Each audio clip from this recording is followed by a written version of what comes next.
identify the cost drivers. So if they are given, well and good. If they are not given, then we have to identify what are the cost drivers, like we've done yesterday. Then take the amount, calculate the overhead rates, and then apply it. That is the calculation part of it. That's fine.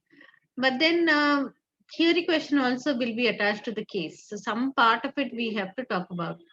So generally we see what are the differences between traditional costing and ABC. Very specific to that particular situation, what was the impact of traditional costing and ABC? So undercharging, overcharging, advantages of ABC, disadvantages of ABC. These are the areas which will be covered. So if at all, if there is a case, cases are not exclusively 100% numericals. At least one part of it, sometimes even if it is a very small also, one part of it would be tested to understand whether you can relate the calculations to the implication part of it. So that part we need to understand. So I mean, as of now, since you are looking into the examination kit, answers also are there. So any theory question related to ABC from the examination kit, give a reading. You will have many points to remember, and then you can remember that way. The next topic is target costing. So, what is target costing? Normally, in case of deciding what is the selling price, the regular procedure about 1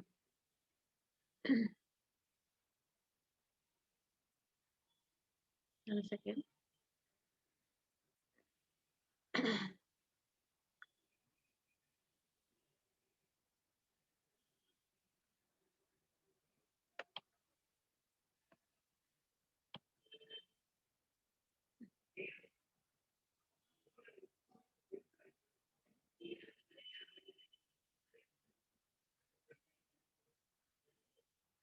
The way selling price is decided is equal to we see this is cost price plus profit. That is how the selling price is decided for products and services. So,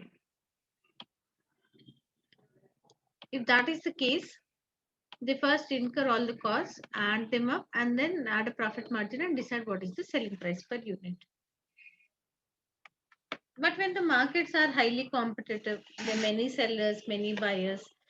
In such an environment, if they make a small mistake in terms of deciding the selling price, that is they overprice it or anything like that, the chance of the customers moving to the competitors will increase. So to rule out that aspect of it, instead of deciding on the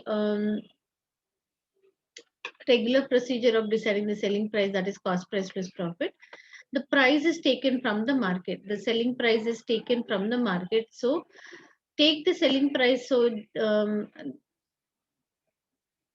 they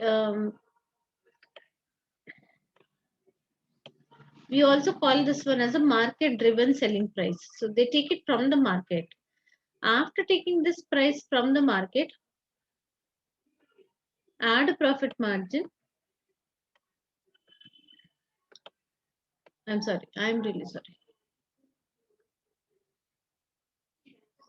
Deduct the profit margin, because every firm has a desired profit margin. So deduct that profit margin to arrive at what is the cost price. So then now they have to put in efforts to see that their cost price is within this limit only. Otherwise, let's say that, for example, as of now they were incurring 40 rupees as the cost price. So this is profit, and then they include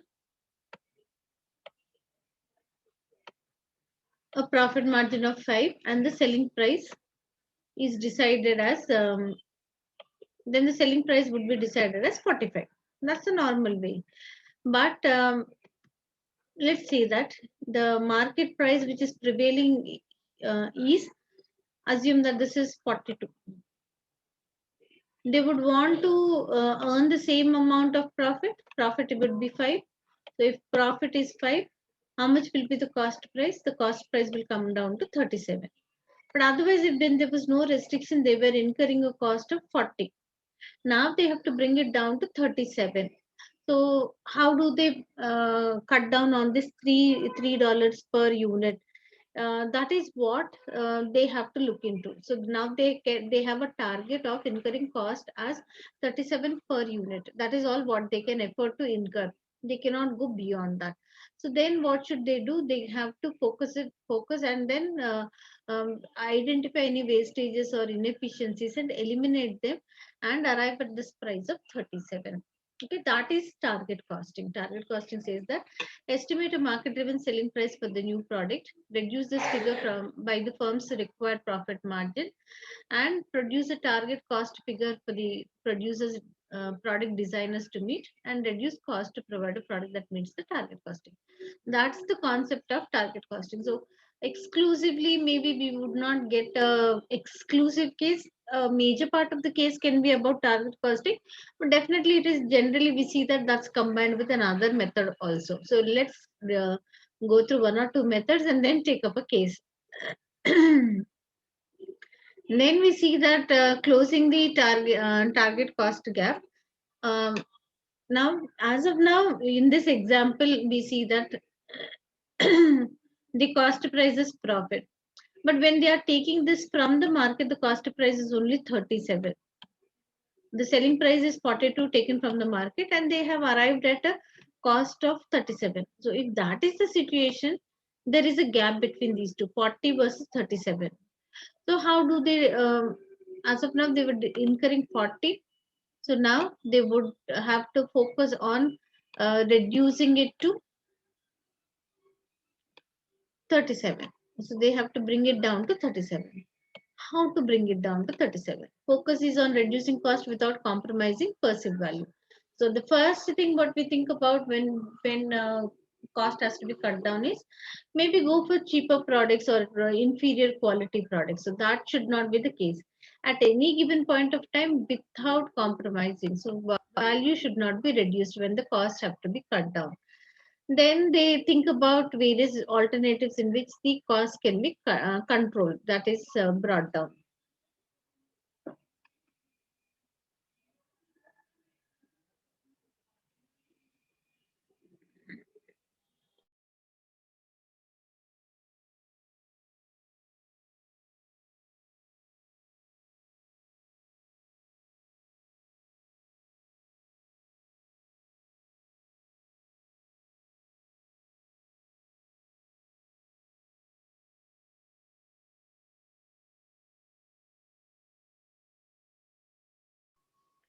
Then it says that is there a way possible to save cost by labor, material, supply chain? So there are so many ways in which they can focus and then look into and then identify what are the ways in which the cost can be cut down so that the gap between the actual cost incurred and the targeted cost can be closed.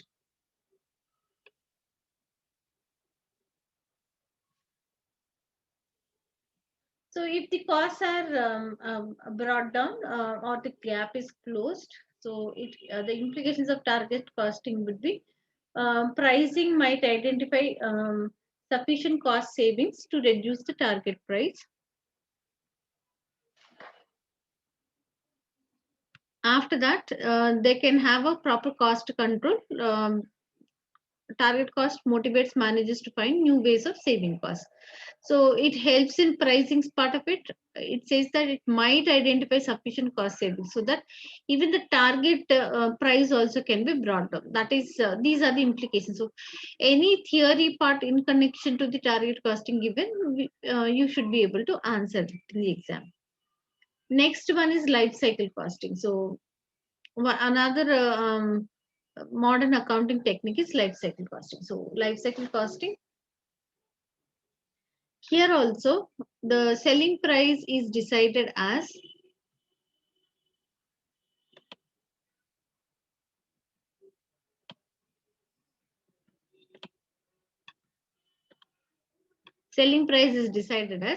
cost price plus profit. Okay, that's a normal way of deciding the selling price, but the cost price of it usually includes the regular expenses which are incurred during an accounting period, like production costs, administration costs, selling and distribution costs. So the costs which are incurred during the accounting period, the operating expenses, they form the total of the cost price. But life cycle costing concept says that these are not the only costs which have to be recovered, because there are certain costs which are incurred even before the production starts, like for example research and development, product designing, etc. And then it doesn't end when the product is sold, that is right after the sales. It doesn't end, because even beyond the sale also there are certain costs which are incurred, like if there is some repairs to be taken up after the sale, that is based on the warranty and the guarantee part of it. If some repairs, some servicing have to be taken up, those costs also have to be incurred. So the revenue which is generated by selling the product should be able to absorb the operating cost incurred during a year, plus the other expenses which are incurred at the introduction stage and also after the products are sold. So all the cost, first what does it suggest is, first estimate what is the entire life of the product. After estimating the life of the product, then um, estimate the costs, what would be incurred during the entire life, in the introduction stage, at the growth stage, at the maturity stage, the saturation decline stage, even after the product is sold also some uh, cost which would be incurred, like unless and until there is a defective product which comes up, they would not take up the cost of after sales services cost. So what should be done? Should they wait until that? No, these can be estimated.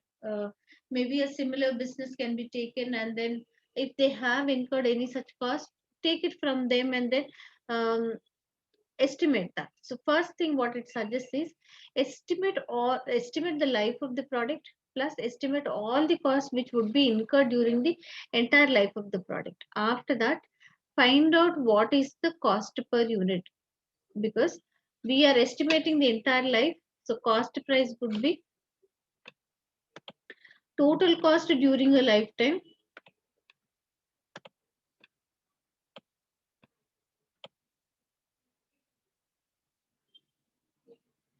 There are total costs during a lifetime. After total cost during the lifetime divided by the total production during the lifetime, because the life is already estimated. So total production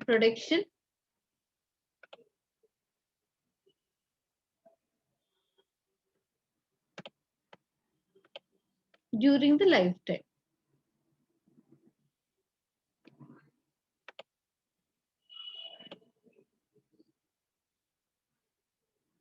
So then it talks about what is cost per unit. Once the cost per unit is identified, the selling price per unit also can be decided. So the total cost divided by the total production during the lifetime has to be taken, and find out what is the cost price per unit, and find out what is the then decide what is the selling price per unit.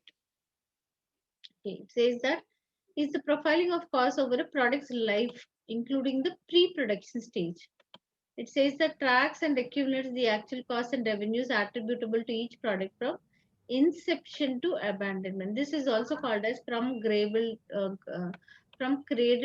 grave. From cradle to grave. This is the concept, because right from the introduction, even before the production begins, every cost which is incurred is taken into account. So the revenue which is generated in this case will take care of all the costs which are incurred during the various stages of the life of the product. Excuse me, ma'am. Yes.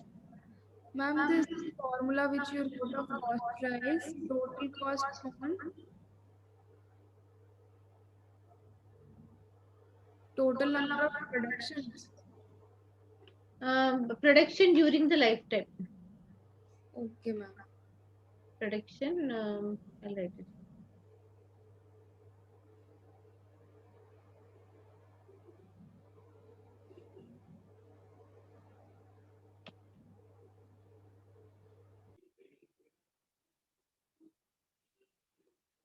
During lifetime. Total production during lifetime.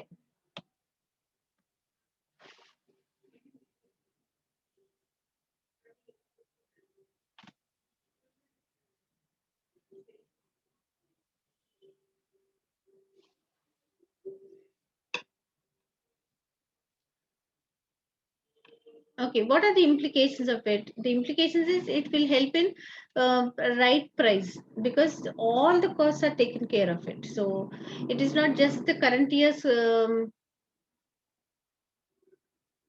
it's not just the current year's costs which are taken into consideration, all the costs which are incurred during the entire life of the product. So that will be taken into consideration. So the price will be decided accordingly, can be based on total life cycle costs rather than simply the cost for the current period.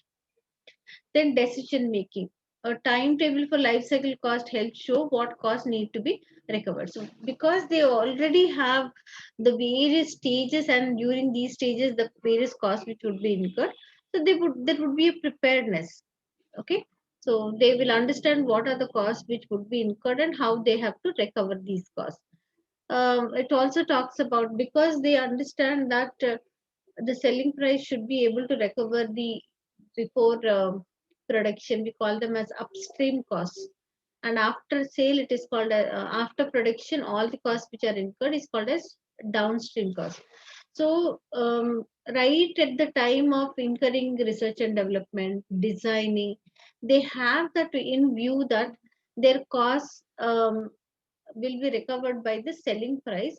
So there should be a proper control over these costs, because they come under the purview, because these costs have to be absorbed by the selling price. So measures will be taken to cut down or control these costs. Research and development, product design. So at the time of designing itself, they take into consideration that there is a need for them to cut down on the cost, control the cost at every stage of the life cycle. So designing also will be taken up that way.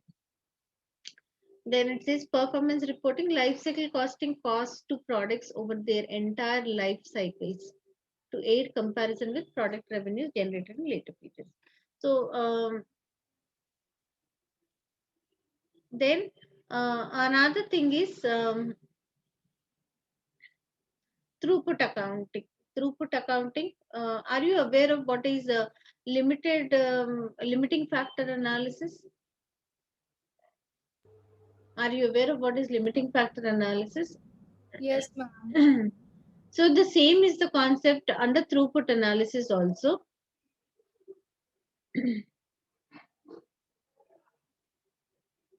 But the only difference is, see, when limiting factor, the one which is in as a constraint, something in short supply, um, the focus shifts towards that limiting factor, and then we see that every unit of that limiting factor, how much contribution is generated, and then we take a decision accordingly.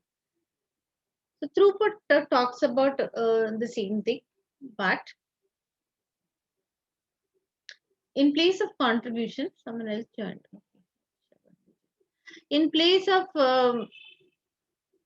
contribution, we have the term as throughput, but throughput is, this is equal to sales, the total sales revenue, sales minus, otherwise contribution is sales minus variable cost. Here it is sales minus only the material. Yes, Yeah, ma'am. okay, so you're aware of it. Good. So only the material, because labor and other variable overheads are considered as fixed costs or operating expenses. So after that, the rest of it would be the same. Take throughput, and then whatever is the scarce resource constraint, throughput divided by the usage of the constraint. So we get what is throughput per unit of the constraint factor. These are the steps. First, identify the bottleneck resource, calculate throughput per unit, divide the usage of the bottleneck resource, um, divide throughput by the bottleneck resource, rank these products from highest to lowest, allocate resources in order of rank. Then a little advanced thing is about calculating what is throughput accounting ratio. Once we calculate what is throughput per hour of bottleneck resource, how do we calculate that? take throughput per unit divided by the usage of the constrained resource per unit. Then we get that divided by operating expenses per hour of bottleneck resource. How to improve that? Either we improve the numerator or we decrease the denominator to improve that. So that's the logic there. Increase the sales price to increase the throughput per unit, reduce total operating expenses to reduce the cost per unit. Either we increase the numerator or we decrease the denominator. So that's the logic behind that. Okay. Then we have another modern accounting system which is called as environmental costing. The organizations which have an impact on environment, they follow this environmental management accounting. We call it as EMA. So when EMA is followed, there should be a track of what are the accounts which are incurred. So there are the account, the what are the costs which are incurred.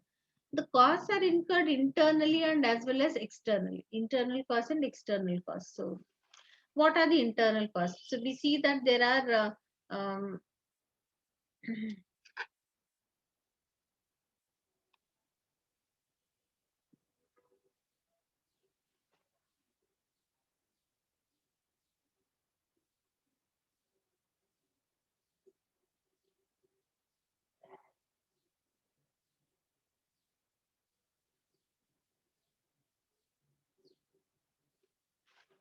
now I think it will be much clearer. To improve the systems based disposal cost, product take back cost. So have an idea about it. If there is anything about in environmental costs, and then we are asked to elaborate on that. So what measures can be taken? What are the various costs which are incurred? So the CEO wants to understand what are the costs which would be incurred, the direct and indirect costs. You should be able to elaborate on this. So to have better systems, improved systems, the proper waste disposal costs, product take back costs, okay, regulatory costs, upfront costs, back end costs. After that, these are internal costs which they would be incurring to ensure that there is less impact, less negative impact on the environment because of the pollution which is generated by the organization. So that part of it, what measures are they taking is internal costs.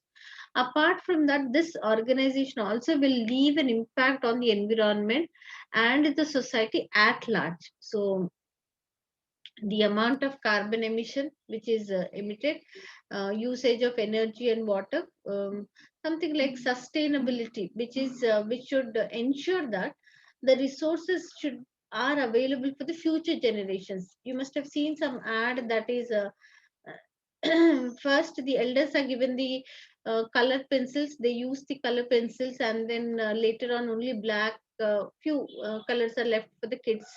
So then they feel guilty that they have used all the colors, which are not which also should be available for the next generation. So sustainability plan, what we call it as, because they are using a lot of energy and water, or forest degradation, healthcare costs, and social welfare costs. These are the list of costs what we have, which should be presented. The numerical part of the environmental management accounting talks about, along with environmental management accounting, ABC is used. Then we see life cycle costing, then flow cost accounting, and input output analysis. These are the methods which are used along with environmental management accounting. So ABC, activity based costing, like we've done yesterday. So uh, why do we use ABC in case of allocating the overhead cost? Because the basis of apportionment is not known. We adopt activity based costing, identifying the activities and accordingly charging the overhead amounts. That's ABC. In case of this also, when they are incurring overhead costs, so for the purpose of allocating the overhead cost, ABC is used. Next one is life cycle costing. See, the organizations which I mean in organization ways, environmental management accounting is adopted, they also take into consideration the life cycle costing. Why? Because right from the beginning, in R&D, designing and all, the cost incurred are accounted for. Then during the life of the um, that particular organization, all the costs which are incurred will be taken, and at the end also, at the end of the life of the organization, the company, um, they have to spend some cost on maybe the assets have to be dismantled, or something has to be decommissioned, decomposed, something, some way in which they have to see that there are certain costs incurred to take care of that. So that is in the final stage. So the final stage, that is after the the products are sold, everything, when at the time of shutting down of the business, even at that time also certain other costs are also incurred. So these things also have to be taken care, because suddenly they would not have revenue to recover these costs. So right at the beginning only, they have to anticipate all these costs and then recover these costs. So that is about life cycle costing. Then we have flow cost accounting. Flow cost accounting talks about what is the flow of material.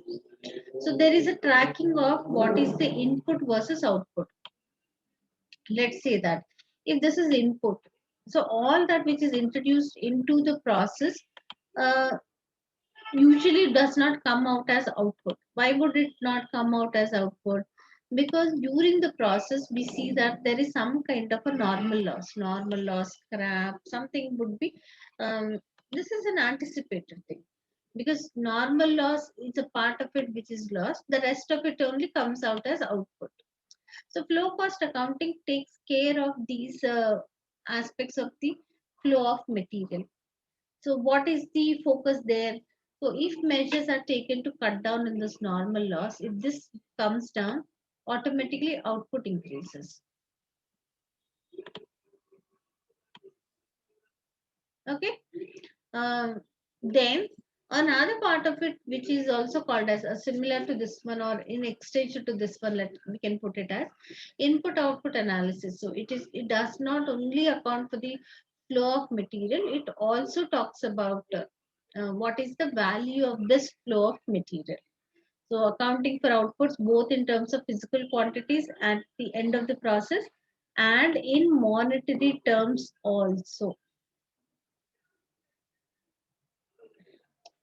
So yesterday, in the Excel file,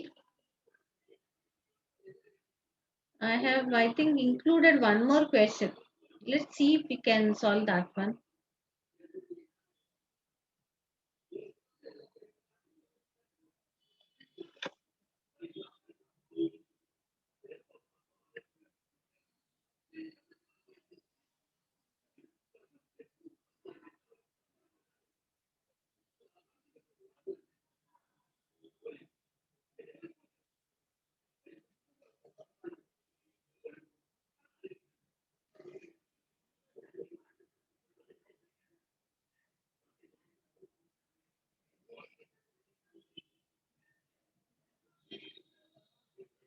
I think this one is, I have put that in the Excel file also, um, which covers, basically it covers about life cycle. Okay. Um, Statewide Wagrin is in particular considering these life cycle principles. Then we have produce the budgeted results for stealth and briefly assess the game's expected performance during the entire life cycle. And the third part of it is talks about incremental budgeting. So incremental budgeting is not very specifically studied here, but it is studied in MA, management accounting. So from there it comes here, because the continuation is taken up here. But budgeting is not so much tested here. It is not exclusively tested. It is tested along with standard costing, along with some other things. So here there is one life cycle costing. Let's look into this one. It says that Wagrin designs, develops, and sells many PCs.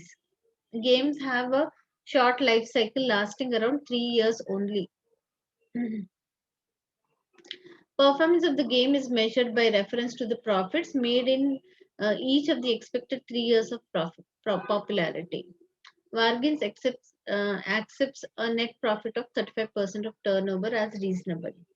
A rate of contribution of 75% is also considered acceptable. Wagrin has a large centralized development department which carries out all the design work before it passes the completed game to the sales and distribution department to market and distribute the product. Wagrin has developed a brand new game called Stealth, and this has the following budgeted performance figures. Selling price is 30 per game. Analysis of the cost show that at a volume of 10,000 units, a total cost of 130,000 is expected. However, at a volume of 14,000, a total cost of 150,000 is expected. If volume exceeds 15,000 units, the fixed cost will increase by 50%.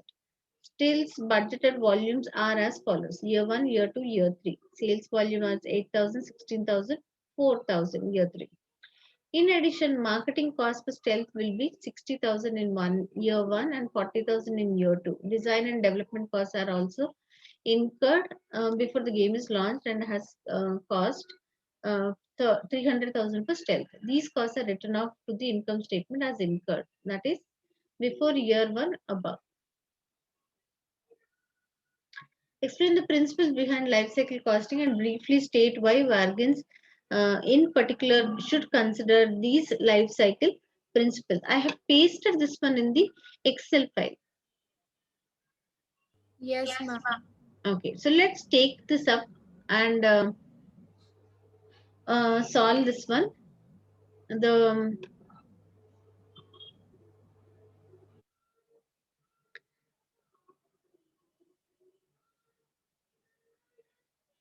Explain the principles behind life cycle costing and briefly state why Vargin in particular should consider these life cycle principles. Why he should consider these life cycle principles? For that one, we need to answer. What are life cycle principles? When we are asked about that, we elaborate on what is life cycle costing. So talk about them. Don't go about writing a lot of content there. Just explain about what is life cycle costing and the principles about it. Check the marks also. How many marks are allotted? That is again very, very important that we understand. According to the marks which are allotted, only we should elaborate on that.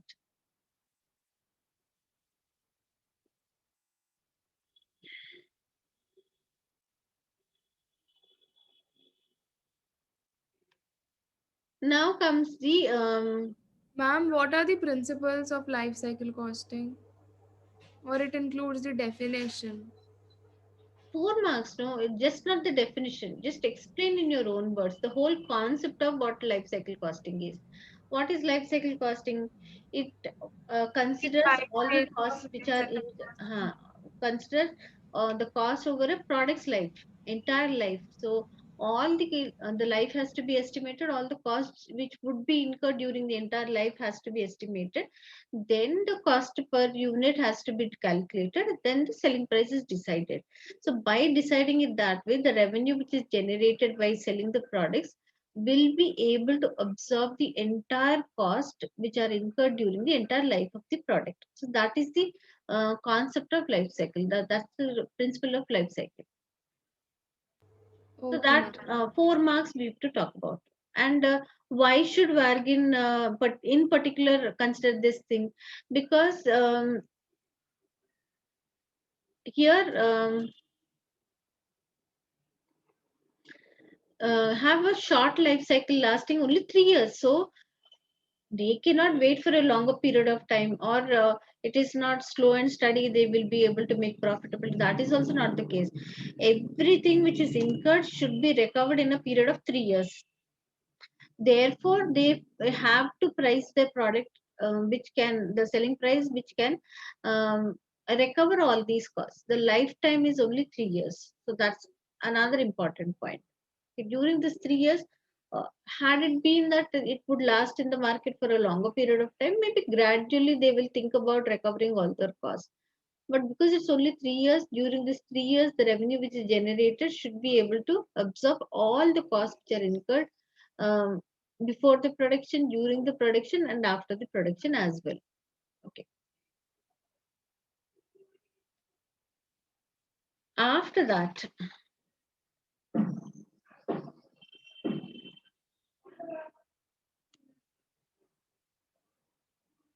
the second one is 9 marks. It says that produce the budgeted results from the game stealth and briefly assess the game's expected performance, taking into account the whole life cycle of the game. So, since it is only 3 years, let's calculate what are the budgeted costs. So, that's what is asked. The question says that produce the budgeted results, produce the budgeted um, results for game stealth and briefly assess the game's expected performance taking into account the whole life cycle. So let's calculate the life cycle cost.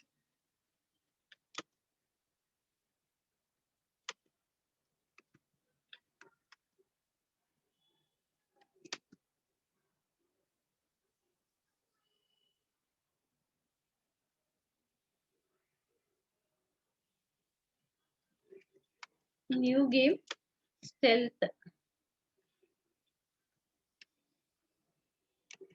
So what's the lifetime? The lifetime is only for 3 years. So take year one, then year two, then year three. Check all the costs which are incurred. So we need to check the total cost which is incurred during the entire lifetime. And the first thing is we are provided with the selling price of stealth will be constant 30 per game.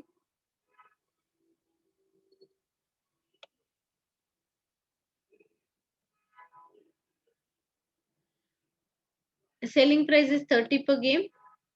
Analysis of the cost show that the volume of 10,000 units and a total of 130,000 is expected. And however, at a volume of 14,000, a total cost of 150,000 is expected. Are you aware of this method called as high-low method? Are you aware of that?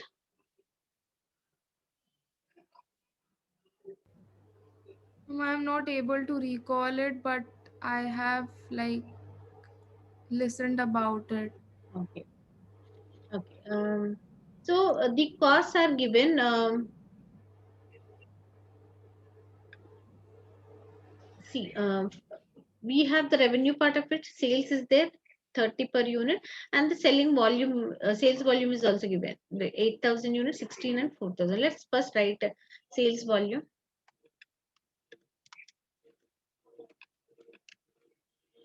Sales volume is 8,000,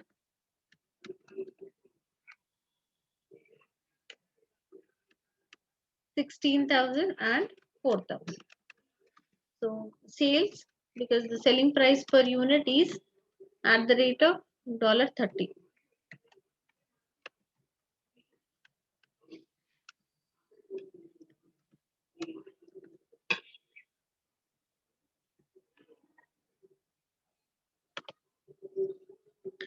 From this, the costs have to be deducted. So we need to have a track of what are the costs. It says that there is a total cost of 130,000 at one output level, and another output level the cost is something else. So that is one thing. Apart from that, we still have to deal this one. In addition, the marketing cost for stealth will be 60,000 in year one, 40 in year two, and something else is there. Design and development costs are all incurred before the game is launched and cost of 300,000 and has cost 300,000 for stealth. So first thing is what are the costs which are incurred is what we have to take into consideration about this. So let's start somewhere down here, working notes.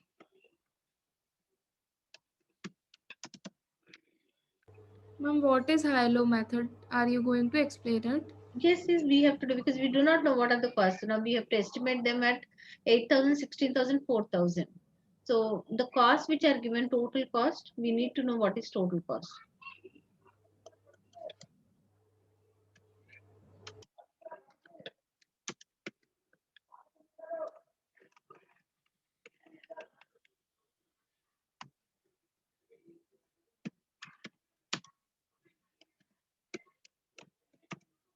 There are two activity levels given. One is at 10,000 units and another one is 14,000. So start with the high level. High level.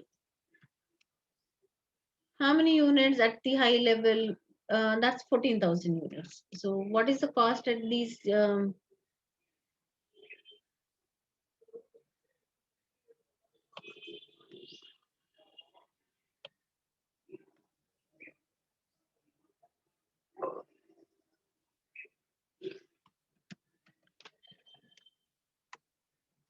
What is the cost at this 14,000 units level?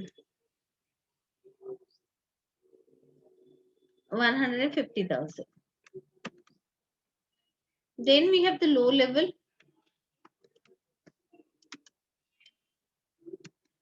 Low level has the output as 10,000 and the amount of cost is 130,000. So if that is the case, find out the difference between these things. See, um, we have to know what are the costs in year 1, year 2 and year 3. From the past records, they have provided us two different activity levels and they have mentioned that um, when the activity was 10,000, cost was only 130. When the activity was 14,000, the cost was 150,000. That is what is mentioned to us. There are broadly classified based on the behavior three different types of cost. One is a variable cost, one is a fixed cost, one is a semi-variable cost. A variable cost varies proportionately. So if it is 10,000 and for 10,000 units, if it is 130,000, 14,000, how much should it be? 14 into 13. It is not 150. It is not proportionate. We don't see that as proportionate. It is neither fixed because the same amount of cost is also not there. So we understand that this is a semi-variable cost, so which is partly fixed and partly variable. For that reason, what do? We find out the variable component, we find out the fixed component. From so this total cost has to be estimated for year 1 and year 2. Find out the difference between these two. So how much is the difference?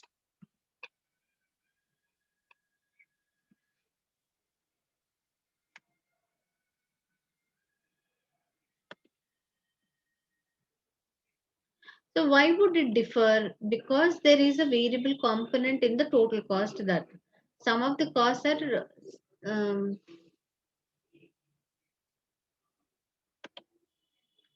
semi-variable in nature. A part of the cost is variable, a part of the cost is fixed. Because of the variable component, the cost has varied as for every 4,000 units, the cost has varied by 20,000. That is the conclusion what we can draw from here. So this difference of 20,000 is on account of variable cost. So we can find out what is variable cost per unit is equal to 20,000 divided by 4,000, which is equal to $5, 5 per unit. After that, we need to find out the fixed component. Variable component is 5 per unit, we got it. But what the fixed component? So to find out fixed component, we should select any one level, any activity level. So let's say that, let's take 10,000 is much easier for us. So at 10,000 units, we see total cost is equal to, how much is total cost at 10,000 units? 130,000 less variable cost. What is variable cost? We got it as 5 per unit is equal to 5 into 10,000. So how much is that? That's 50,000. So when we deduct variable cost from the total cost, the resultant figure is the fixed cost. So fixed cost is equal to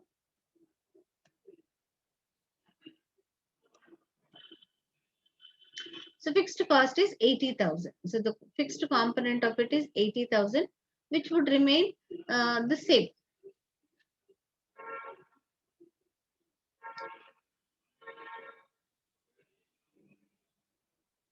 Did you understand the high-low method? Yes, ma'am, but Yeah. once if you can again brief, like, Sure, sure. Because the details about costs are not very clearly given. Only one paragraph mentioned that uh, the cost when the activity was 10,000 units was 130,000, but when the activity changed to 14,000, the cost also changed to 150,000. So it's not proportionate. That we understand that. If it had been proportionate, we should be having. So when 10,000 it is 130, 14,000 it would be is equal to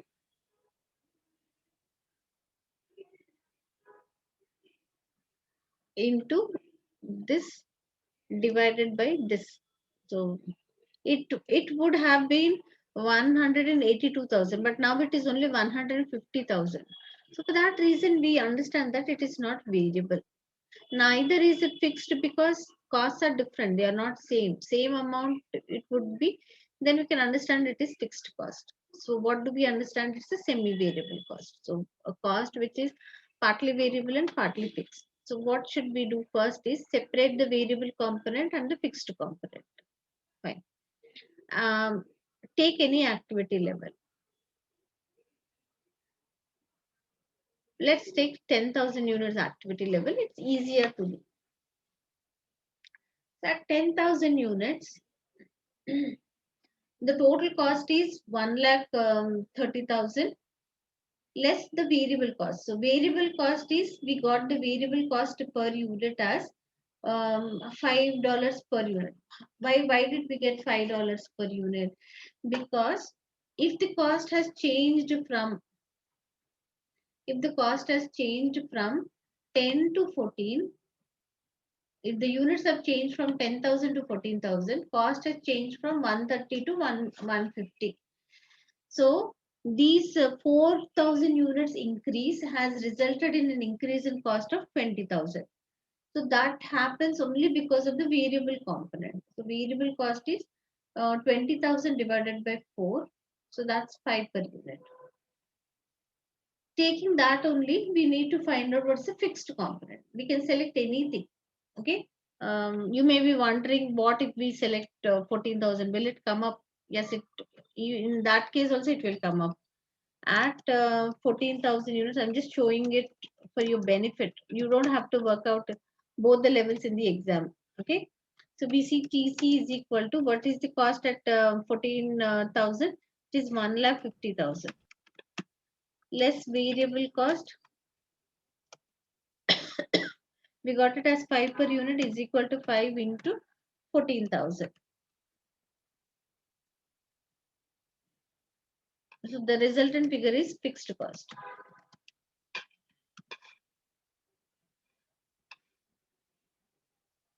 The fixed cost remains fixed, so 80,000. Okay. Now, if we understand that part of it, let's get back to this. Total cost is basically made up of one variable cost and one fixed cost, isn't it? yes, ma'am. So variable cost, how much did we get? We got the variable cost component as 5 per unit.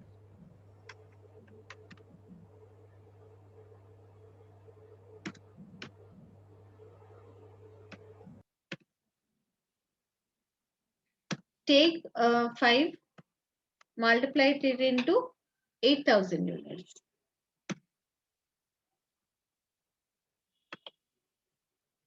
How much did we get the fixed cost as? Fixed cost, we got it as 80,000, isn't it?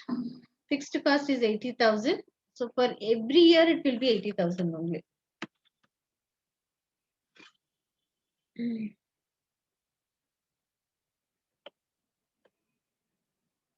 Okay. Apart from these costs, something else is also given. In addition, marketing costs for stealth will be 60,000.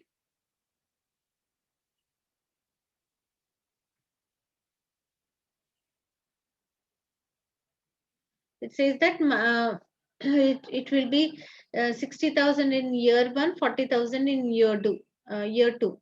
And design and development costs are incurred before the game is launched and has a cost of 300,000. Let's write marketing and marketing costs.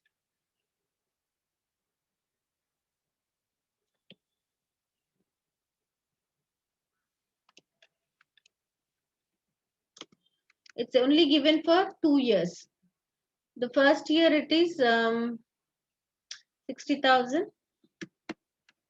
Second year it is 40,000. Here it is zero. Nothing is there. Because it's a lifetime life cycle costing, have a total column also. Total would be, Ma'am, and what about design and development cost? I'll come to that one also. Okay, ma'am. Okay. Design and development costs are all incurred before the game is launched and has cost of 300,000 for stealth. These costs are written off. They were already written off in the income statement as incurred.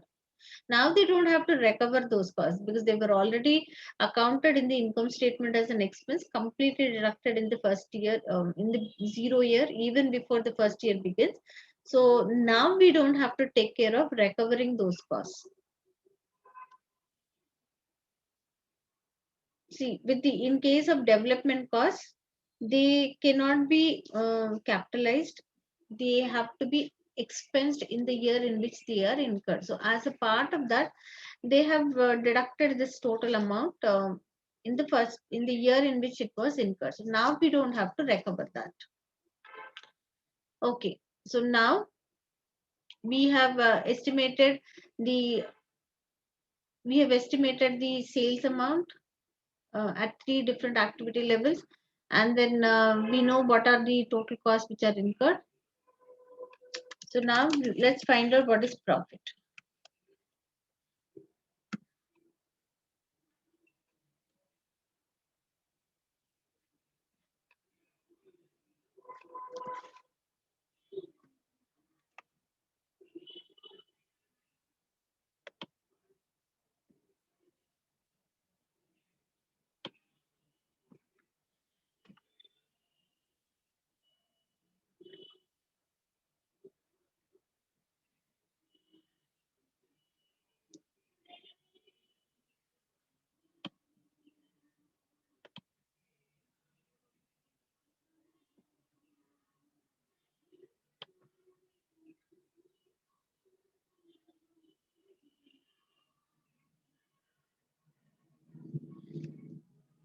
How many marks is this? This is a 9 marks. So we've done line by line, looked into, and then calculated. So the budgeted expense, the results, budgeted profit for these 3 years is given. The selling price is decided, the activities are given, the units at which they are operating, and the rest of the costs are also given. Now, this is the high-low method is a part of budgeting techniques, the budgeting forecasting techniques. And the budgeting chapter, we have how to estimate the cost for the future. So for the future years, year one, year two, year three, we are using that and calculating what is the total cost done. Third bit says that explain why incremental budgeting is a common method of budgeting and outline the main problems with such an approach.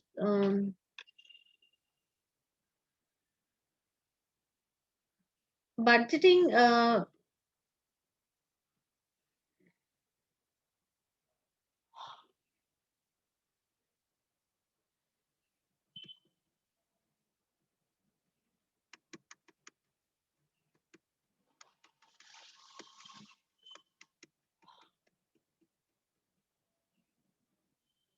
Okay, here the budgeting topic is given, but actually the calculations and all are not so much covered here because it was already covered under management accounting. So here, whatever is given, remember that. So the purpose of budgets are to forecast. We've learned about just now one method, forecasting technique about high-low method. It helps in forecasting, it helps in planning, control, communication, coordination, evaluation, motivation.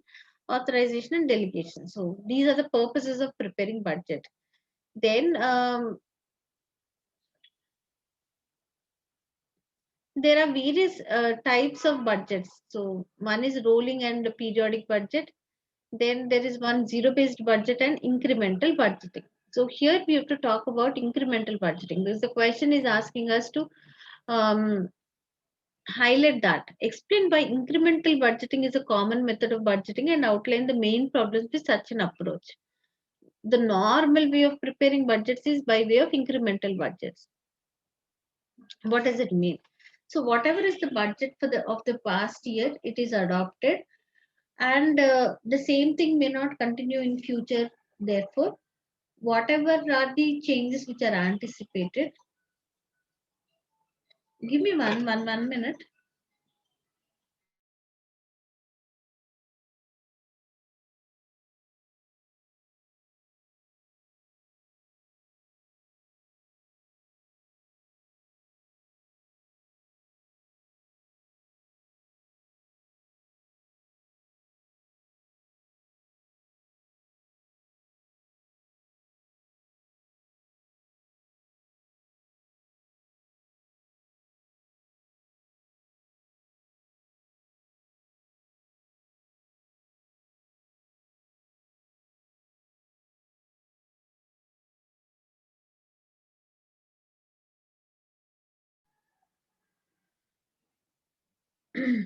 So the last budget is taken, adopted, and any changes which are anticipated,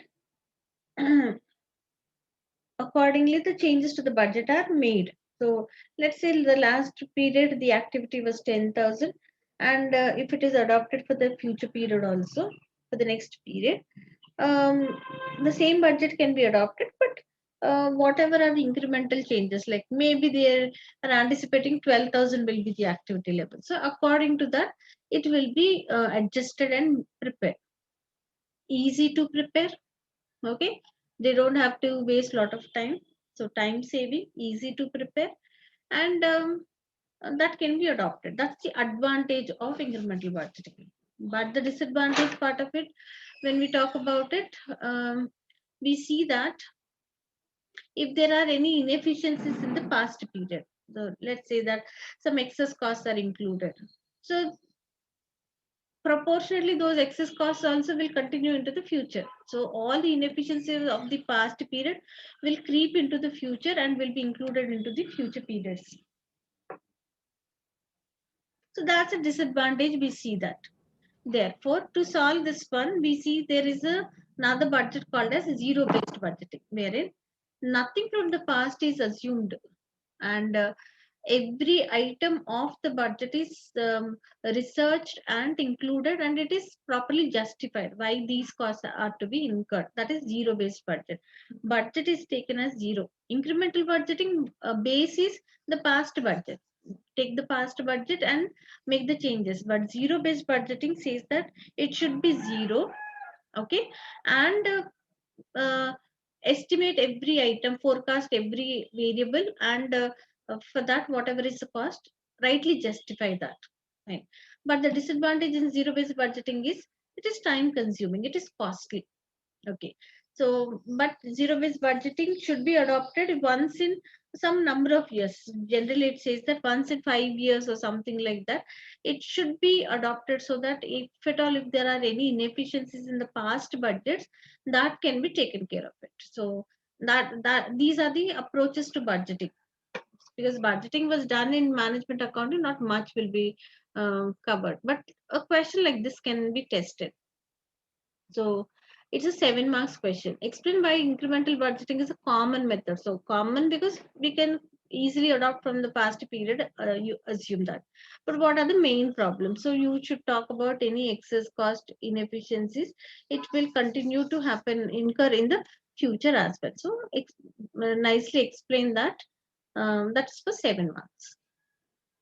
So maybe you can also suggest that to solve these problems, a zero-based budgeting can be adopted.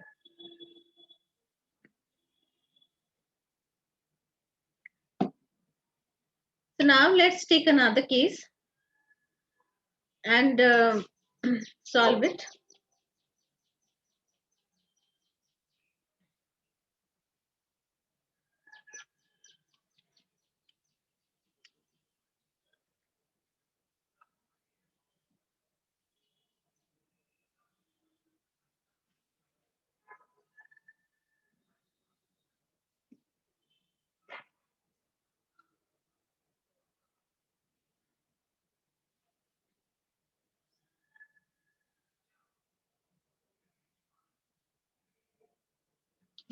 We'll work out one question on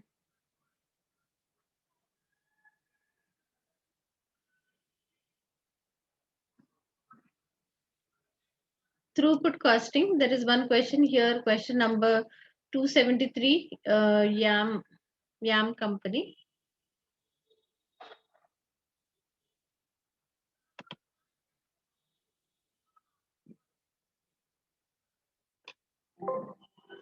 I'll paste that in the Excel file and we can take it up.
It says on the screen, please see this. Yam company is involved in the processing of sheet metal into products A, B, and C using three processes: pressing, stretching, and rolling. Like many businesses, Yam faces tough price competition in what is a mature world market. The factory has 50 production lines, each of which contains the three processes. Raw materials for the sheet metal is first pressed, then stretched, and finally rolled. The processing capacity varies for each process, and the factory manager has provided the following data. The processing time per meter in hours. Pressing, stretching, and rolling for products A, B, and C. The factory operates in 18 hours each day for 5 days per week. It is closed only for only 2 weeks of the year of holidays when maintenance is carried out. On average, 1 hour of labor is needed for each of the 225,000 hours of factory time. Labor is paid $10 per hour. The raw material cost per meter is 3 for product A, 2.5 for product B, and 1.8 for product C. Other factory costs, excluding labor and raw materials, are 18 million per year. Selling prices per meter are 70 for product A, 60 for product B, and 27 for product C. YAM carries very little inventory. So first thing is identify the bottleneck process and briefly explain why this process is described as a bottleneck. Okay. And then calculate the throughput accounting ratio for each product, assuming that the bottleneck process is fully utilized. Assuming that the TPAR is of product C is less than 1. Explain how YAM would improve the TPAR of product C. Briefly discuss whether this supports the suggestion to cease the production of product C, and briefly outline three other factors that YAM should consider before a cessation decision is taken. So let's get back to the Excel file.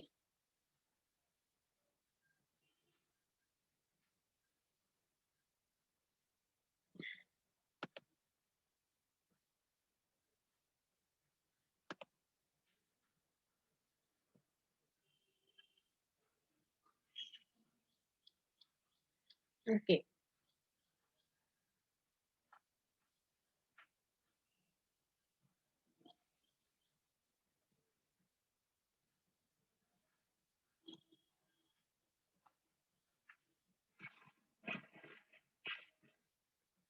The first question says that why is it called as a bottleneck?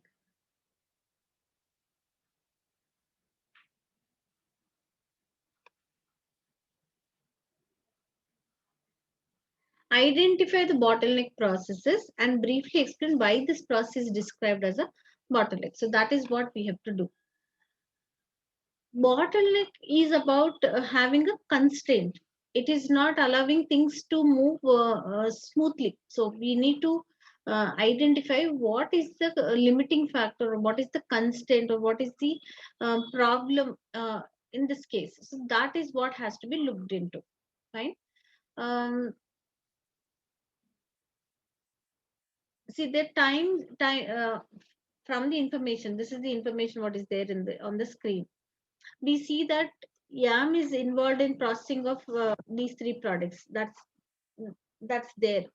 Apart from that, it also talks about there are three processes, and each process is uh, the time which is required by each of these three products and these three processes is also mentioned. Then the factory operates 18 hours each day for 5 days per week. It is closed only for 2 weeks. So in a year, there are 52 weeks. So out of that, 2 weeks are not operating. So the rest of the 50 weeks, they are under operation. Okay. So the total time available is 18 hours a day for 5 days week into 50 weeks a year. After that, the factory has above the table, you see the factory has 50 production lines, each of which contains the three processes. So all the processes taken into consideration, there are 50 production lines. So now we need to first calculate the um, total time. Total time will be for all the 50 production lines working at 18 hours each day for 5 days a week into 50 weeks a year. Okay, so let's start. We need to identify the bottleneck. So to find out the bottleneck, we need to first find out what is the total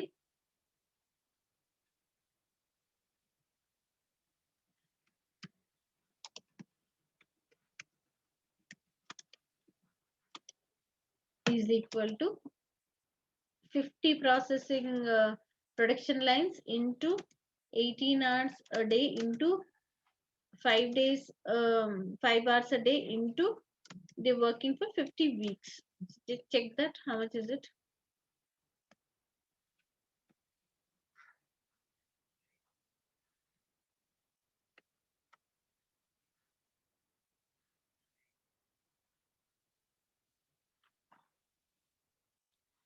Okay, this is the total time processing time which is available. Then each of these processes and the time requirement is also mentioned to us.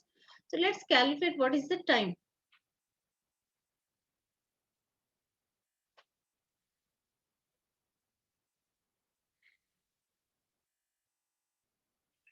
Ma'am, how you calculated this total processing time?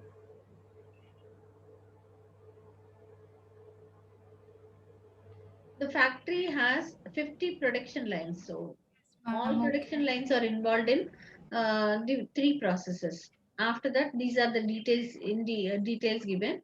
The factory at large operates for 18 hours each day, and they are working for 5 days per week, and in a year there are 52 weeks. Out of 52 weeks they are not working, only for closed only for 2 weeks, so which means that the rest of the 50 weeks they are under operation. So 50 processing 18 hours each day into 5 days a week into 50 weeks, so 200 whatever is that.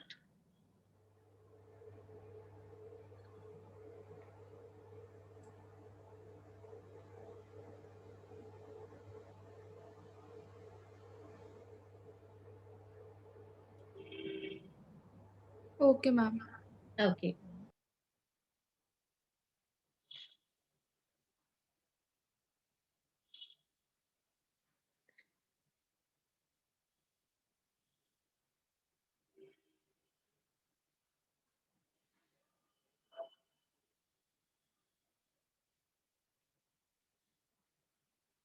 now we we have to um, we have to find out what is the bottleneck, whether there is any bottleneck. The total processing time is 225,000 hours. So pressing, stretching, and rolling. So when we check it out,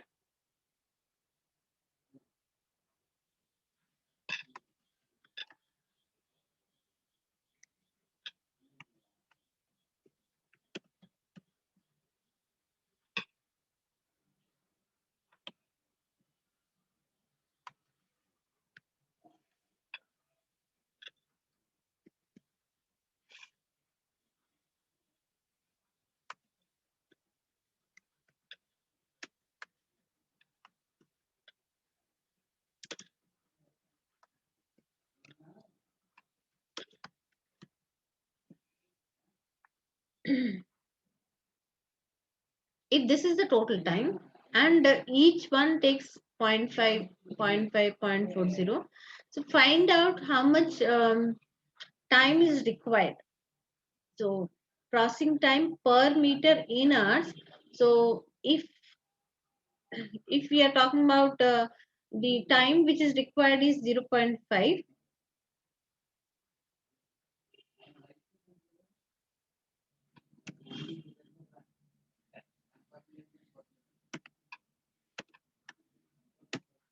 we can decide about the capacity part of it. So similarly, for all of them,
manage manage होता है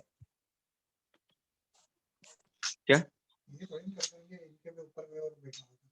अरे इनके ऊपर कौन होगा?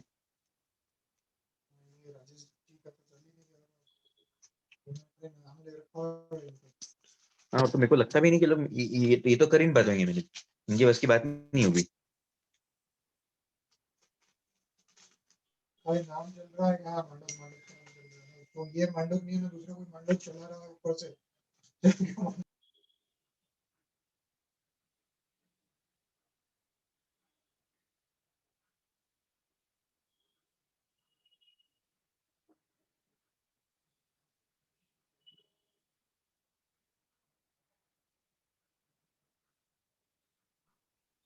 Ma'am, what are these figures? This 4,50,000, 9 lakh. We divided the total processing time by the the process. time, the time taken per meter. So the capacity about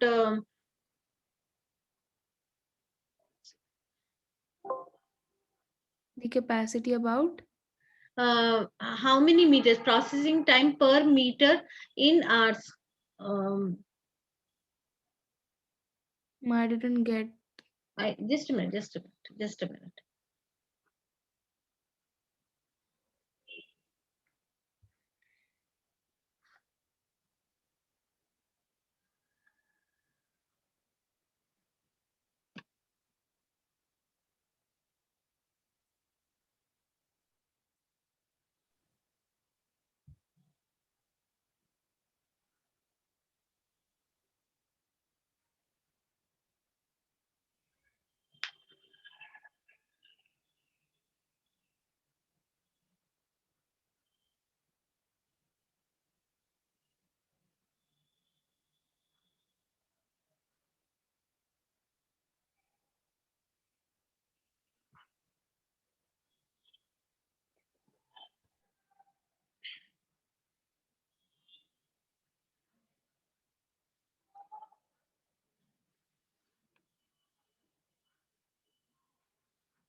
Now here we have calculated the capacity of each of these processing, pressing, stretching and rolling for product A, B, C.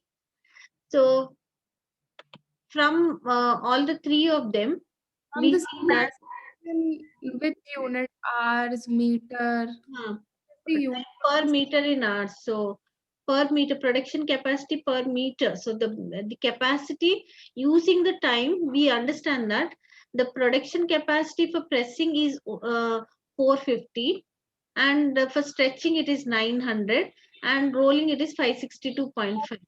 What? 450 meters, 450 hours. It's not hours, it is time taken per meter. So this is meters. So the capacity in terms of meters which is produced using the processing time, the, or rather put it as the output which can be produced using the processing time. See, one product A, in the pressing it requires 0.5 hours per meter. So the total hours we got it as 225,000, taking the total processing time. So based on the availability of 225,000, we estimated how many meters can be produced. Okay, the availability is 225,000 hours. Total hours are available as 225,000.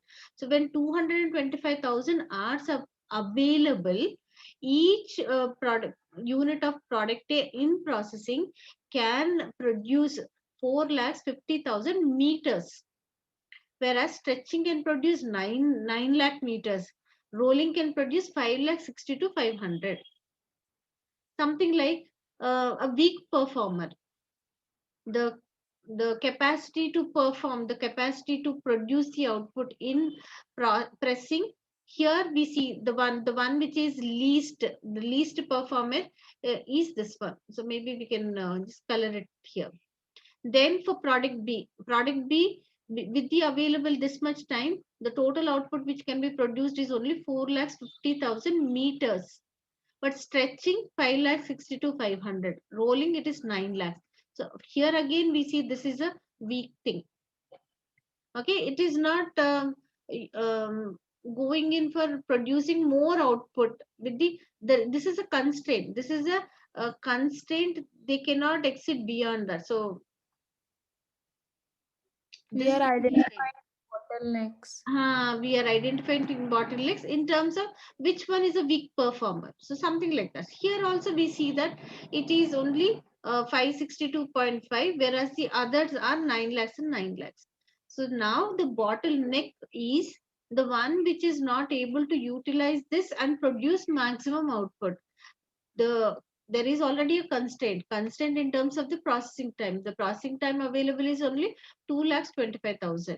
So when we are expressing that in terms of the output, utilizing the time, we see that pressing has only the least output in terms of meters for all the three products A, B, and C. Therefore the bottleneck, there is some hindrance, there is some problem, there's some constraint there which is not allowing it to maximize its profitability. So that is a constraint. So we identify the constraint to be as the bottleneck is, thus bottleneck is pressing. So utilizing the total output of the total time as 2,25,000, what is the output which can be produced by each of these processes for product A, B, and C?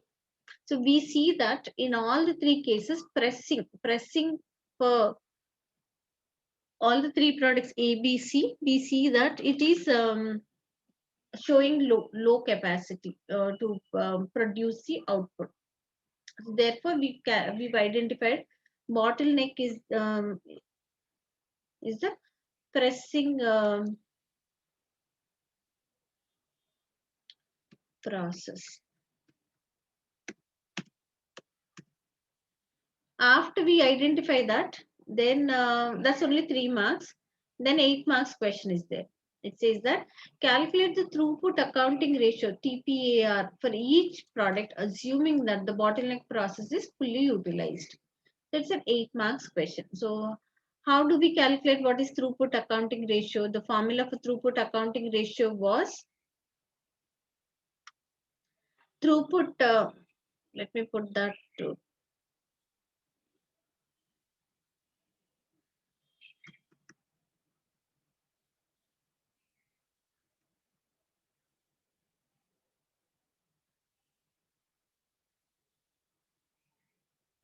Throughput per unit of bottleneck resource divided by factory cost per unit of yeah, bottleneck. that's right. That's right. Throughput per hour of bottleneck resource by operating expenses per hour of bottleneck resource. Um, that's the formula which is given, but we do not see any operating expenses as such here directly given there. So what do we do is, let's start with identifying. Do we know what is throughput per bottleneck hour? That also we do not know. So ours is the bottleneck, ours is the constraint.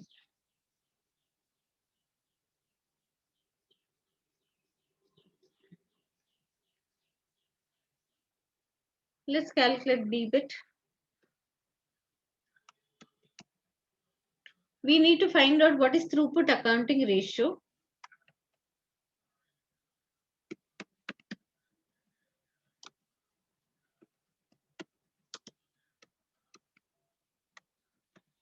For all the three products.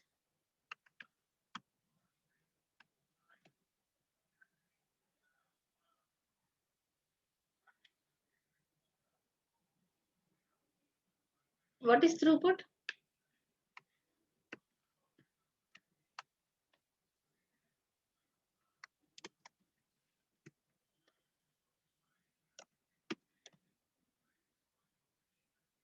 Do we know what is the selling price? The selling price, the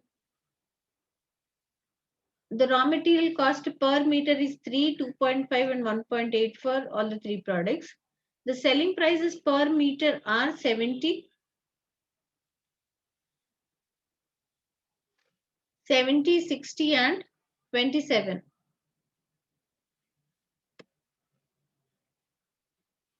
The material is, the material cost is 3, 2.5 and 1.8.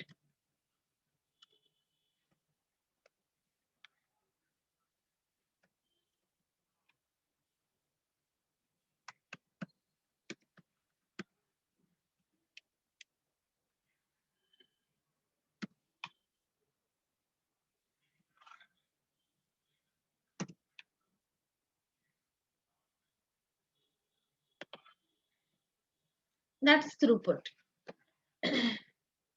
After that, we need to find out what is the numerator part of it. Numerator is throughput per unit of the bottleneck resource. So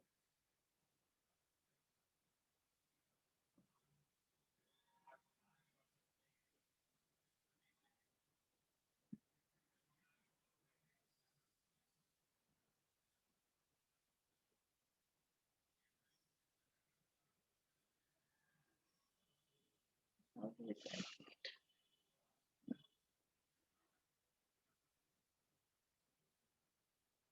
Ma'am, first we have to calculate throughput per unit of bottleneck resource, which is calculated by throughput divided by usage of bottleneck resource in hours. Yeah. So we have already calculated throughput and then we have to divide it by usage of bottleneck resource in hours.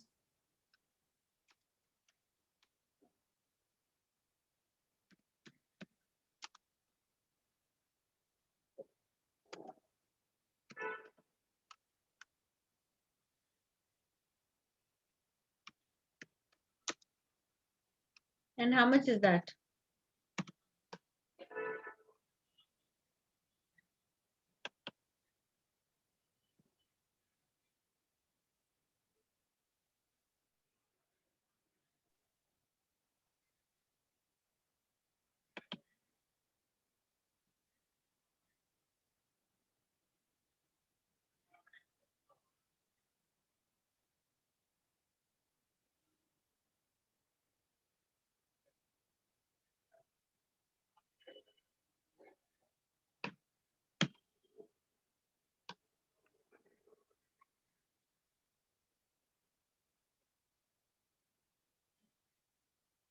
The constraint is pressing. So pressing requires a time of 0.5 because that's the constraint. Constraint we have already highlighted. So 57.5, this one divided by 0.5.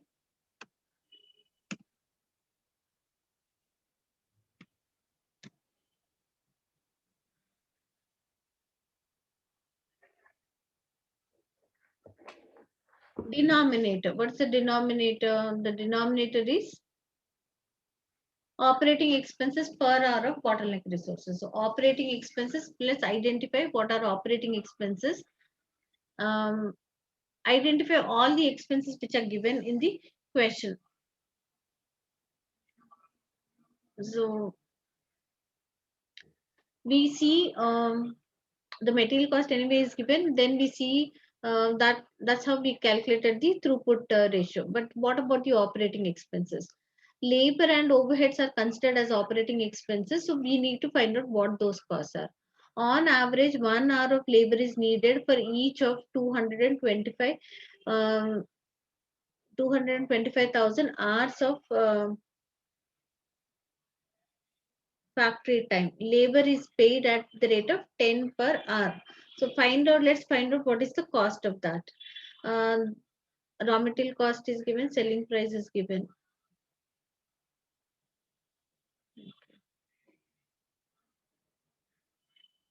Labor is paid at the rate of 10 per hour. So we need to find out what's the cost.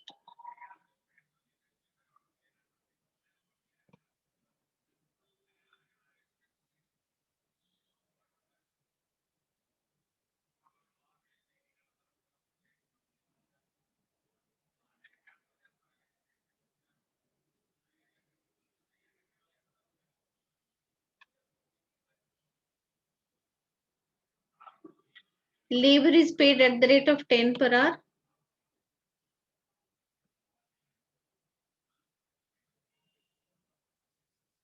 I guess we can multiply the total processing time into 10. I'm just identifying any other cost. Okay. And the Um, other factory cost. We'll add them and it will be total factory cost. Operating expenses is equal to, first part of it is we have 225,000 into 10 plus labor is an operating expense, material is a direct cost.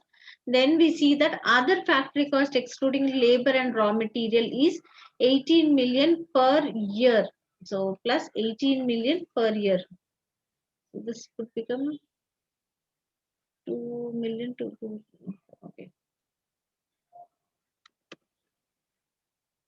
Check that. How much is it?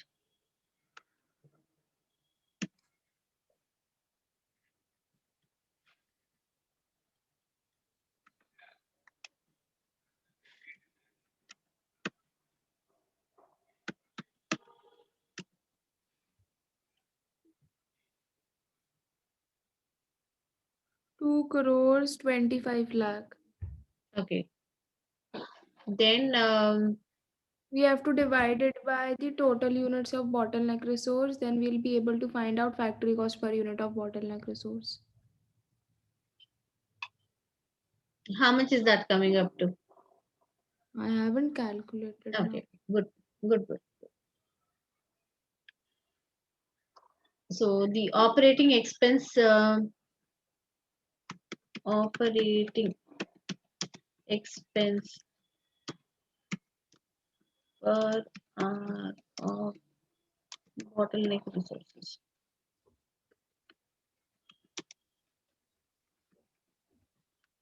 is equal to, take this 2025, I don't know how many zeros, 40, 1, 2, 3, 4, divided by the time we calculated is 225, 1, 2, 3.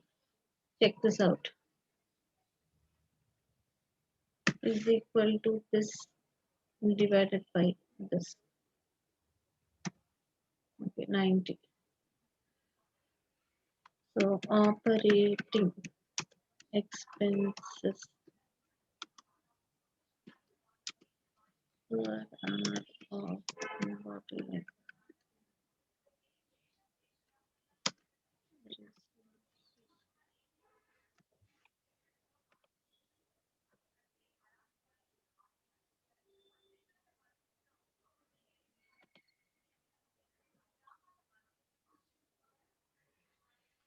So take 90 for all of them. Throughput accounting ratio. Throughput accounting ratio is equal to throughput divided by.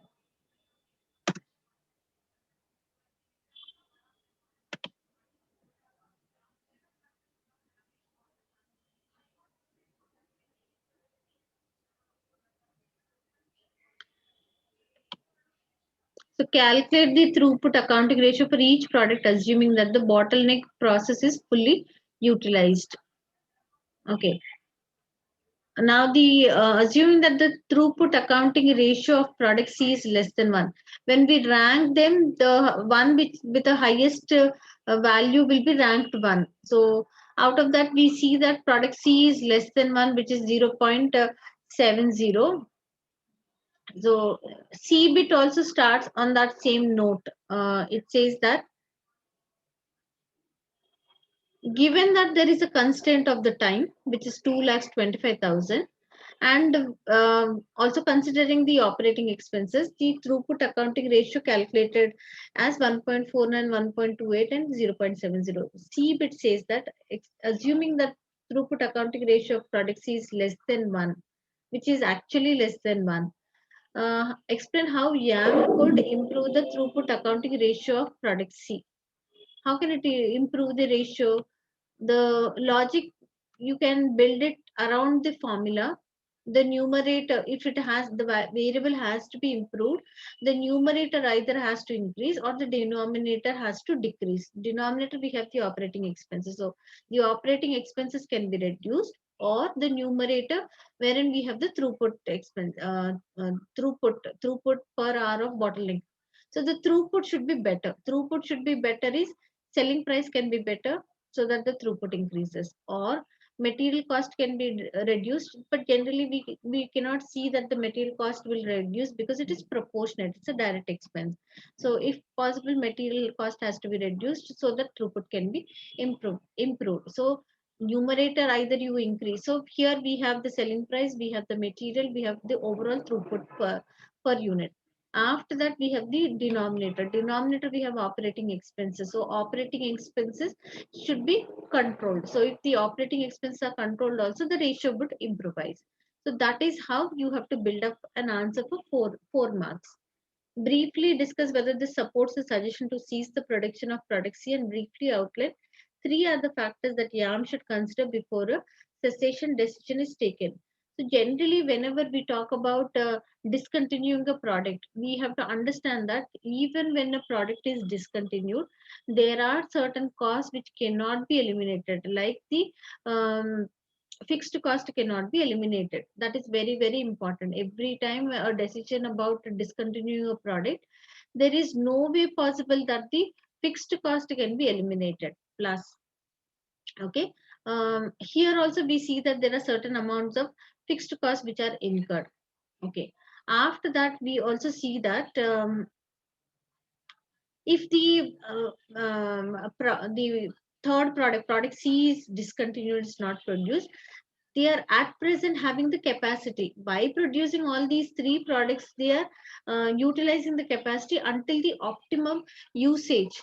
If they discontinue that, some part of the capacity will be underutilized. When it is underutilized, for that underutilized part also, fixed cost will be incurred, because fixed cost will be the same until it reaches the maximum capacity, starting from zero number of units or zero capacity. It would be the same. So they cannot avoid these fixed costs, because fixed costs are so high. We see that 18 million is the fixed cost. All that 18 million will be incurred. Numerically, we don't have to work out anything about it, but theoretically, you can talk about it. So this applies anywhere a decision about discontinuing a product. We have to go with that and then explain that fixed cost, since it cannot be eliminated. If at all, if there is any other alternative use of this capacity, the by dropping this product C, the capacity which is available, if it can be utilized for some other purpose, it can be taken up. But otherwise, as of now, nothing is mentioned. Therefore, there is no possible way that it would be put to use, and the overheads can be properly absorbed. For that reason, um, you can suggest that it whether this supports the suggestion to cease the production of products, and briefly outline three other factors that YAM should consider before a cessation decision is taken.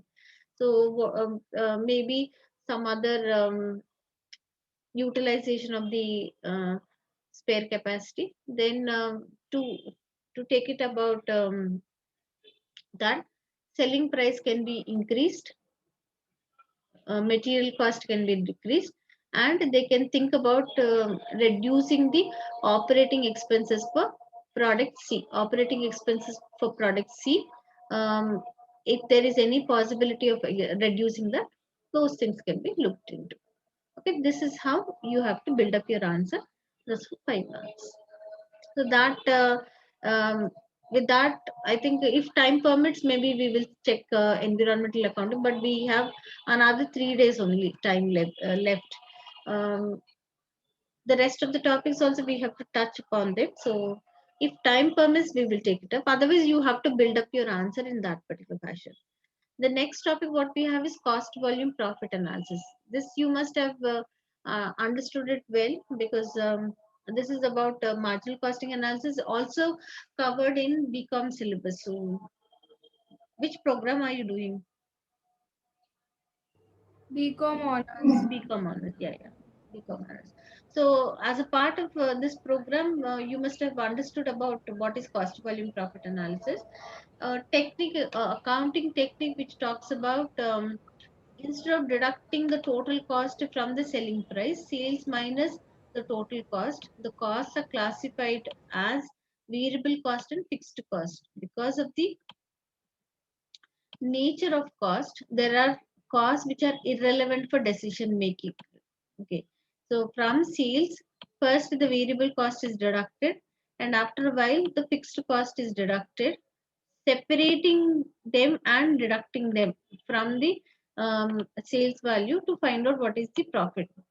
Because this accounting method talks about the marginal costing technique, or cost volume profit analysis, the relationship between what is the uh, relationship between the cost, the volume, and its impact on the profit. That is what we are looking at.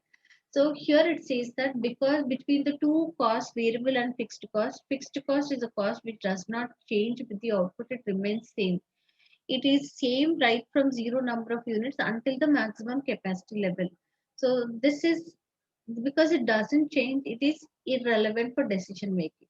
But variable cost is a cost which varies proportionately with the output. When the output is reduced, the variable cost also reduces. Therefore, first there is a deduction of variable cost from sales, and this is considered as contribution. This is considered as contribution. We can also put this one as um, um, controllable profit. So we see that the equation is given as sales minus variable cost is called as contribution. From the contribution, the fixed cost is deducted minus fixed cost, and to find out what is the profit. The overall profit would be the same, but here in between we have another term which is given, which is contribution, which is also controllable profit. So with the graph which is present here only, I will try to elaborate that and then explain. So we see that a variable cost, a variable cost is a cost which varies proportionately. At zero number of units, it is zero, and as the output increases, this increases. So this is variable cost. After that, fixed cost is a cost which remains fixed. So it is, this one is fixed cost. So from here until zero number of units, until the maximum capacity, we see that the fixed cost is same. It is the same. Then comes the sales revenue. Sales revenue increases proportionately with the output. Now, at zero number of units, sales is zero, and as the number of units increase, it increases. Then the total cost, because already at zero number of units, this is a cost which is already incurred. So the total cost, which is a total of variable cost plus fixed cost, added together, it starts from this, and then it keeps rising as the output increases. Done. Then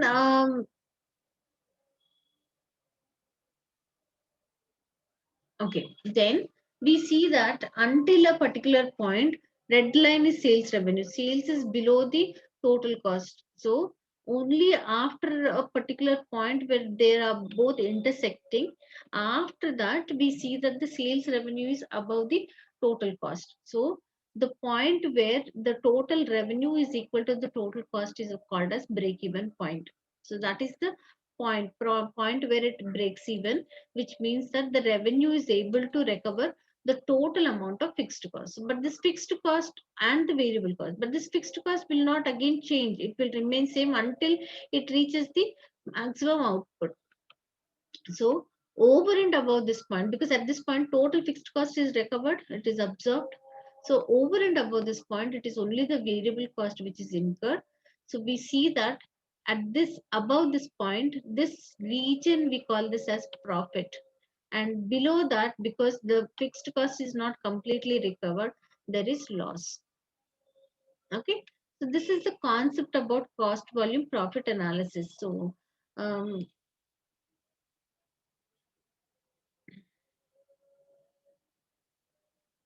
so in this region, we see there is profit. In this region, we see there is loss.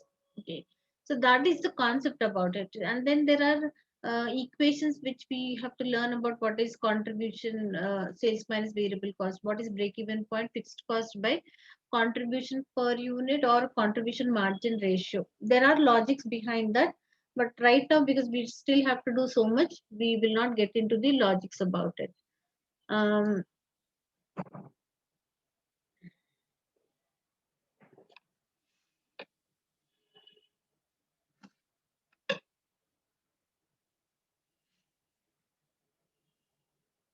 Then planning with the limiting factor, when in case when only one resource is in short supply, or more than one resource is in short supply. So if there is only one resource which is in short supply, we apply key factor analysis or limiting factor analysis. Then if there are more than one resource, two or more resources which are limiting in nature, not abundantly available, the technique which is used is called as linear programming. Okay. Key factor analysis, like we have done throughput analysis, similar to that, but here it says find out first what is contribution per unit.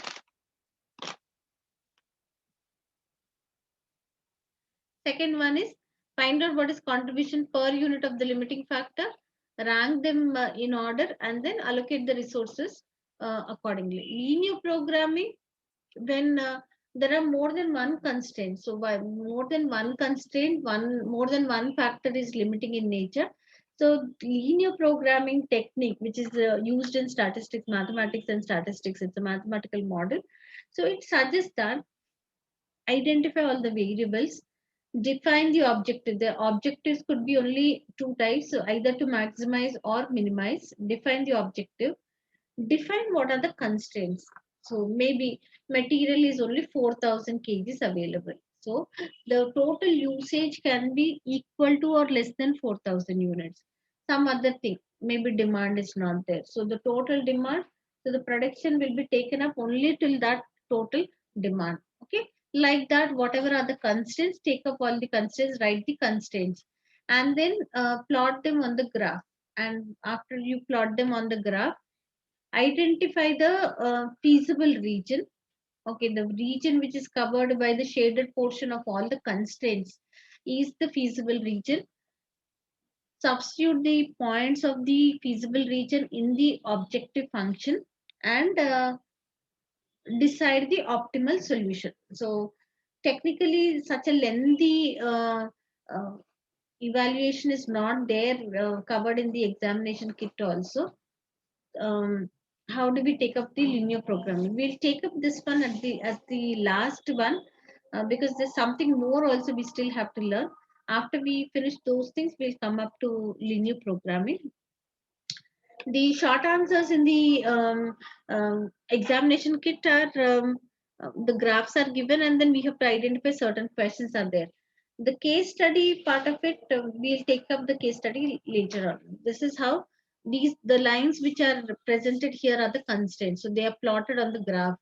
The area which is covered by the lines of all the constraints is called as the feasible region. Then at the intersecting point of two constraints, we see there would be values. So x value, y value. So these are the points of intersection.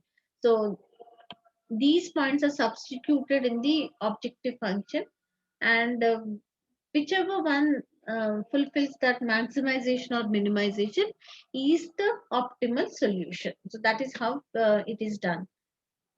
After that, we have there are certain terms like what is slack, what is shadow pricing. These are the two terms. Maybe we'll take up this one and then end the class today here. Slack is the amount by which a resource is underutilized.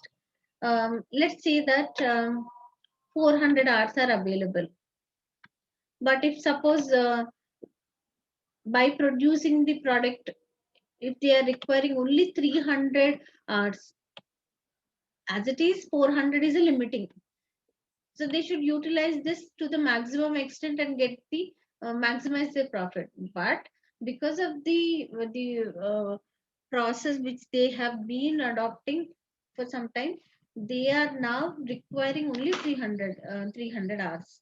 So they are underutilizing a resource. When there is an underutilization of resource, that is called as slack. If suppose there is a constraint, if there is a constraint, fine, and the constraint is because it's a constraint, it is that resource cannot be abundantly utilized by all the products. So there is some restriction, there is some limitation on how many hours can be used or how many units of that limiting resource can be used. So by the usage of every unit, what is the contribution which is generated is the deciding factor. So contribution per unit of the limiting factor is the deciding part. So that contribution, extra contribution that results from having 1 unit of a scarce resource is the shadow price. Okay. If it is underutilized, it is slack. If it is not sufficiently available, that resource is not sufficiently available, therefore the contribution per unit of the constrained resource is called as the shadow price. So even in short answers, if you get that, you should be able to take it up and then answer that. 2 marks questions are very important. Yesterday we've discussed. So 15 questions randomly selected, another set of 15 questions, 5 from each topic. So topics will be covered. So any topic which appears for 2 marks, you should not lose those 2 marks. So like this, small topics will come to your help. See, every single mark scored in the exam helps you to clear the exam in the first go. So not you should not ignore any such topic. Calculating dual prices. Add 1 unit to the constraint concerned while leaving the other critical constraints unchanged. Solve the revised equations to derive a new optimal solution. Calculate the revised optimal. So by making a change in the inputs, then when you get a price, that's called as a dual price. Then tomorrow we'll start with the pricing strategies. There are many pricing strategies. Theoretically, we need to take it up those things. If possible, we will work out one case on pricing, and these are the situations about. There are 3 major decisions related to relevant costing: make or buy, shutdown decision, joint products. So tomorrow's class we should be able to cover these things. So after that, one class risk and uncertainty, one exclusive class on Standard costing. Standard costing is a kind of lengthy topic. Okay. We'll take up one thing on standard costing. Final thing is about some other important small topics. One more important thing is measures of performance. So 3 days we will justify the time which is available and discuss as much as possible in the remaining 3 days. We can't increase that time. I have no idea, dear. You want some more time? Actually, Request? I don't think everything to will be able to complete. We'll see as much as possible. We will be because I have other schedules also. Next week and all, I have other schedules which are decided. We'll see if Yes, more preference must be given to solving the cases because that only we have to do in exam. but already you must have done in your regular classes. That would have been done. Lakshya is there. Lakshya will answer. Did you answer cases during? I hope she's there. Lakshya is a girl, no? No, no, no. He is a boy. Boy. Luck. Yes, ma'am. Yes. So you must have solved cases in your regular classes. Yes, ma'am. We have solved, but ma'am, we have solved 2 months earlier. Recordings must be available, no? Sir must have recorded your No, sessions. ma'am. No, ma'am. Recordings would be there. Why wouldn't it be there?